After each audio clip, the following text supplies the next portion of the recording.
Okay, let's invite Srimukhi on stage, please. ఏంటో ఇవాళ వెరైటీగా కనకాంబరం వాసన వస్తుంది.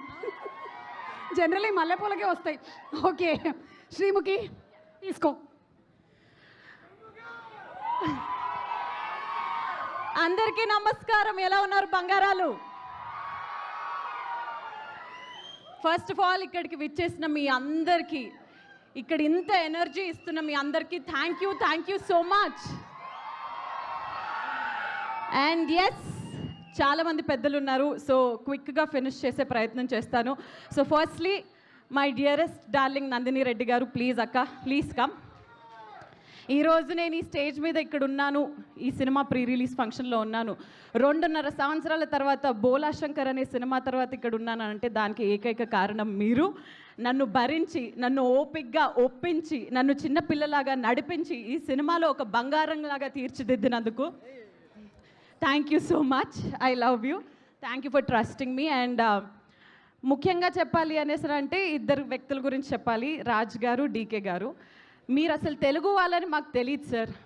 ఫ్యామిలీ మ్యాన్ అనే సిరీస్ చూసిన తర్వాత మా సమంత గారిని సీజన్ 2లో ఒక డిఫరెంట్ ఎనర్జెటిక్గా చూపించిన తర్వాత ఇలాంటి వాళ్ళు తెలుగులో ఎందుకు ఉండరబ్బా అని అనిపించింది. బట్ వస్తే బాగుండు, టాలీవుడ్లో రాజ్ సార్ వాళ్ళు కూడా వచ్చి ఏదైనా చేస్తే బాగుండు అని అనుకున్న తరుణంలో మా ఇంటి బంగారం అనే కథ మీ నుంచి రావడం అండ్ అందులో నేను ఒక భాగం అవడం. Raj sir, I'm a biggest fan of your work.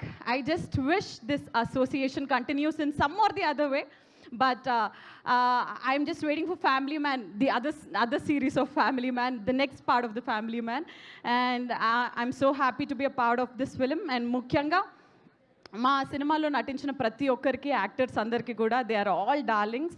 అందరితో బాగా కలిసిపోయాము. ఈ మాట అందరు చెప్పేదేలాగా అని అనిపించినా కానీ ఒక ఫ్యామిలీ ఎంటర్టైనర్ కాబట్టి కలిసి కట్టుగా అందరం చేశాము. అండ్ ఫైనలీ ట్రాలాలా అనే ఈ బ్యానర్పై శుభం అనే సినిమాని మీరు ఎంతగానో ఇష్టపడ్డారు. దాని తర్వాత మా ఇంటి బంగారంలో సాక్షాత్తు మన మేలిం బంగారమే వస్తున్నప్పుడు మీరందరూ దీన్ని బ్లాక్ బస్టర్ హిట్ చేస్తారు కదా. Thank you so much. And finally, I would want to end with our dearest Bangaram, Sam.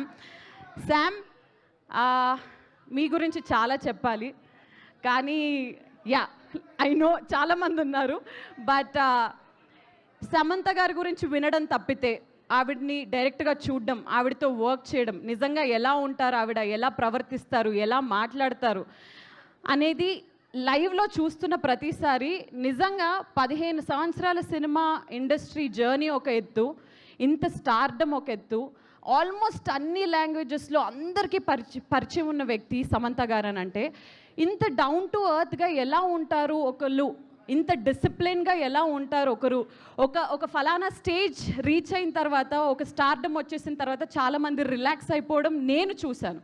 But she is always hungry for good work, hungry for everything, and I think alanti hunger and especially ee generation lo ippuduna ee prastutam ఉన్న ప్రపంచంలో ఇలాంటి అమ్మాయిలు, ఇలాంటి ladies who inspire and keep us strong and disciplined కావాలి. that is our Samantha. And Samantha గారు, మీ మీద ఆకాశం అంత ప్రేమ ఉంది మా అందరికీ. యాక్చువల్లీ ఇది వేరేలా, సమంత మీ మీద ఉంది మాకు ప్రేమ ఆకాశం అంతా. సో ఎస్, మా ఇంటి బంగారంని June 19 థియేటర్స్లో మీ అందరూ చూడాల్సిందిగా మనస్ఫూర్తిగా కోరుకుంటూ, ఈ చిన్న కోడల్ని కూడా ఆశీర్వదించవలసిందిగా కోరుకుంటూ, ఈ వేళ విశేషంలో మన పెళ్ళి కూడా జరిగిపోవాలని కోరుకుంటున్నాను. ఓ మై గాడ్, ఇందాక రాని వాళ్ళందరికీ కూడా శ్రీముఖి చెప్పినటువంటి విషయాన్ని నేను మళ్ళీ గుర్తు చేస్తున్నాను. అదే నేను నీ పెళ్ళి ఎప్పుడు అని అడిగితే ఈ సినిమా సక్సెస్ తర్వాత అవును నీ పెళ్ళి అని చెప్పావు. యాక్చువల్లీ ఈ మండపం రెడీ, క్యాటరింగ్ సర్వీస్ రెడీ, పెళ్లి కొడుకు దొరికితే పెళ్లి జరిగిపోద్ది. అదే వెయిటింగ్. ఎస్, ఎక్కడో ఒకటి నీ కోసం పుట్టే ఉంటాడు. ఎస్ అక్క, thank you so much to you also. Thank you. ఈరోజు మనం ముగ్గురం yellow we are all very good.